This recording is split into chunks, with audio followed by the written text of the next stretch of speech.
justement, je vous pose la question, est-ce qu'il ne serait pas temps, peut-être, moi je vous dis, vous êtes président de la fédération, mais c'est une question peut-être à poser au DTN, est-ce qu'il ne serait pas temps de créer justement une compétition, il y a le championnat national, mais peut-être un championnat réserve pour ceux qui n'ont pas du temps de jeu avec leur club, comme cela existe, une nationale, comme cela existe en France par exemple. Nous devons de le faire pour le football professionnel. Voilà, c'est ça. Le problème aujourd'hui est un problème d'infrastructure.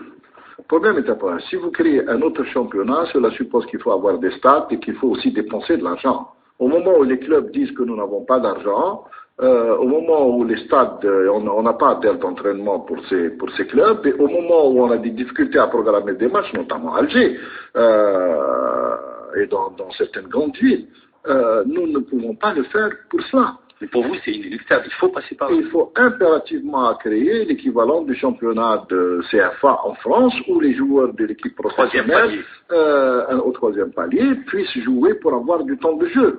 C'est important pour le futur du professionnalisme, c'est incontournable. Aujourd'hui, l'ensemble des moyens pour faire cela n'existe pas. Nous avons en Algérie plus de 100 championnats. Les gens ne se rendent pas compte que nous avons soit 52 ligues qui organisent chacune 2 championnats. Donc c'est plus de 100 championnats très difficiles à organiser avec tous nos clubs en des minimes, en des cadets, en des juniors, en équipe senior. Et maintenant, beaucoup de clubs ont ce qu'on appelle les benjamins ou des écoles.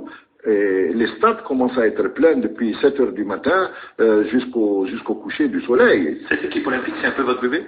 C'est un peu mon bébé, quelque part, oui, parce que pour moi, c'est un grand défi, c'était un grand défi, ça le demeure. Les Jeux olympiques, pour moi, c'est aussi important que la Coupe du Monde. C'est un espace de visibilité pour un pays extrêmement important. C'est aussi une charnière pour l'équipe A, parce que c'est de là que l'on peut cueillir des joueurs de haut niveau locaux qui pourront éventuellement aller en équipe A' et puis en équipe A. Vous avez constaté qu'eux aussi, nous les avons mis dans les mêmes conditions que l'équipe A. S'ils ont les mêmes indemnités, ils ont les mêmes programmes de travail, ils ont les mêmes catégories de type d'organisation. Aujourd'hui, ils sont en Afrique du Sud, à Johannesburg. Ils vivent une préparation en altitude, comme on l'a fait pour l'équipe A, avant le fameux match de Zambie de 2-0, ou pour les qualificatifs de la Coupe du Monde et de la Coupe d'Afrique. Ils partiront dans le même endroit, dans le même hôtel où a dormi l'équipe nationale d'Algérie en Dola, pour jouer ce match retour, Inch'Allah, et qu'ils reviennent avec une qualification pour aller sur les groupes de 8, sur le groupe de 8, les 2 groupes de 4 qui se joueront en décembre pour définir les trois heureux élus qui iront directement aux Jeux Olympiques et celui qui ira jouer le slot de demi-place contre une équipe de l'Asie pour pouvoir se qualifier éventuellement. Pour vous, cette équipe a les moyens d'aller aux Jeux Olympiques? Moi, je crois qu'elle a les moyens avec... quand je dis moyens, c'est le plan technique, hein, c'est pas... Avec le plan technique, je pense qu'elle l'a démontré.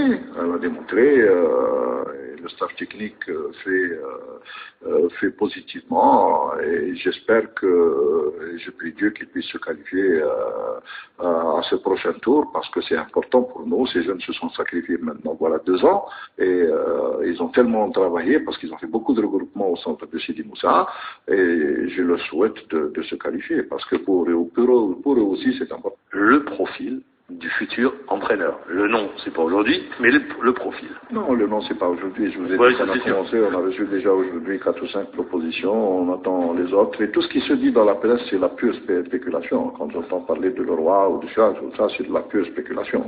Alors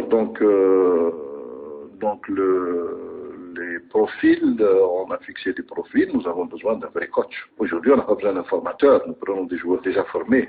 Et nous avons besoin surtout d'un coach qui est capable de prendre ce puzzle que constituent ces différents joueurs pour en faire une machine à gagner, une machine à jouer au beau football, une machine à bien représenter notre pays. C'est de cela qu'on a besoin. En plus, nous avons besoin d'un coach qui est en mesure d'organiser le temps de cette équipe. Parce que, à titre d'exemple, vous avez vu qu'en Europe, sur les dates FIFA, j'ai des doubles dates, on peut jouer 2 matchs en 8 jours. Nous ne le faisons pas. Pourquoi? Je vais vous poser la question. Moi aussi, Je pensais que c'était... Mais c'est une culture, c'est une manière de voir, mais c'est un programme de préparation. Donc, cela fait partie aussi de l'élaboration d'un programme de qualité pour prendre le maximum de temps pour permettre une préparation optimale d'une équipe nationale dans les difficultés du calendrier international fixé par la FIFA que nous connaissons. Je vais un petit peu insister avec vous. Quand vous donnez ce profil-là, c'est-à-dire quelqu'un qui a un vécu derrière, qui a entraîné de grandes nations. Qui doit avoir un gros palmarès, quelqu'un qui a non seulement un vécu, mais qui a un gros palmarès. Vous dites gros palmarès. Oui, quelqu'un qui a vécu, qui a réalisé des choses et qui a obtenu des résultats. Ça laisse la porte ouverte, il faut le dire, eh bien, ce qui se fait de mieux donc au niveau mondial. C'est ce que nous voulons. Nous voulons nous offrir à notre pays, à notre équipe nationale, le meilleur staff technique possible aujourd'hui. Alors, Président, cet entraîneur qui va prendre le relais, qui va prendre l'équipe nationale, sera là pour le premier match amical au mois d'août. Sûrement, Inch'Allah. C'est pour qu'il puisse commencer avec le groupe, prendre connaissance, avoir les 2 matchs amicaux et les 2 matchs qui restent. Commencera certainement plus tôt pour pouvoir se préparer et faire connaissance avec le vécu de notre équipe. Il y a un travail de préparation, de connaissance, de retour en arrière sur la mémoire de cette équipe et son passé pour pouvoir aller vers l'avenir. Président, merci d'avoir répondu à nos questions. De rien, et juste un dernier mot à nos amis sportifs. Nous sommes vraiment désolés de cela, de ce qui est arrivé, et j'espère qu'on va pouvoir se rattraper vite. C'est vrai que c'est difficile toujours de se maintenir au haut niveau, mais je pense que les gens devraient avoir un peu de discernement, parce que pour une fédération, il n'y a pas que l'équipe A qui... c'est la vitrine, peut-être. Oui, non, mais c'est la vitrine. Je pense que c'est la mauvaise vitrine. Quand vous savez vous savez ce qui se passe dans la fédération, vous connaissez bien les trucs en termes de préparation d'infrastructures, de formation de ressources humaines. Vous savez qu'on a recyclé 800 entraîneurs, pas moins de 800 entraîneurs cette année. On a baissé la moyenne d'âge de nos milliers d'arbitres de 38 ans à 31 ans, où on a organisé maintenant le championnat professionnel pour qu'il soit sur la route. Ce n'est pas facile.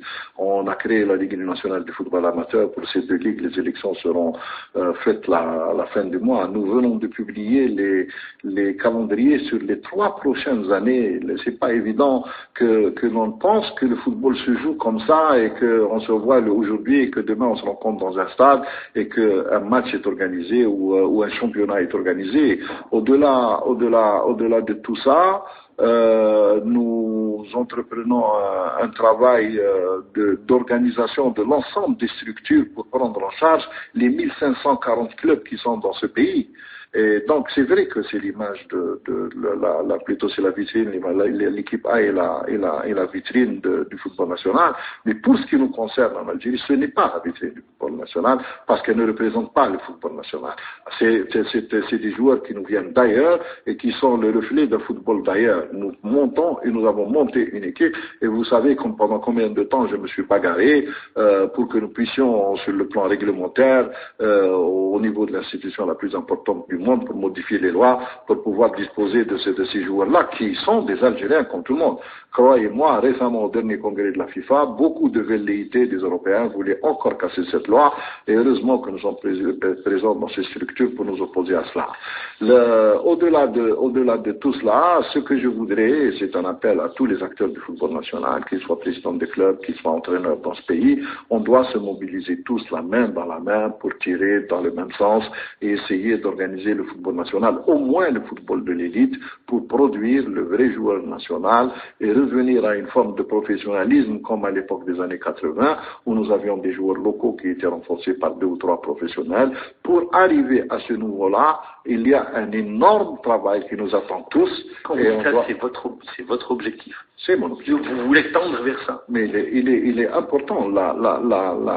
L'apogée du professionnalisme va nous ramener à cette situation. Le football national devra produire son équipe nationale avec des joueurs de qualité de même niveau que ce que nous trouvons en Europe et nous ramener d'Europe que les meilleurs qui ont un plus, comme on faisait pour Musdaleb ou comme on faisait pour Korichi ou Jadawi ou Benarbia. On avait un plus au poste où on n'était pas bon. Mais quand on avait des Belloumi ou des Madjer ou des Assad, on n'avait pas besoin d'aller chercher les gens à l'extérieur.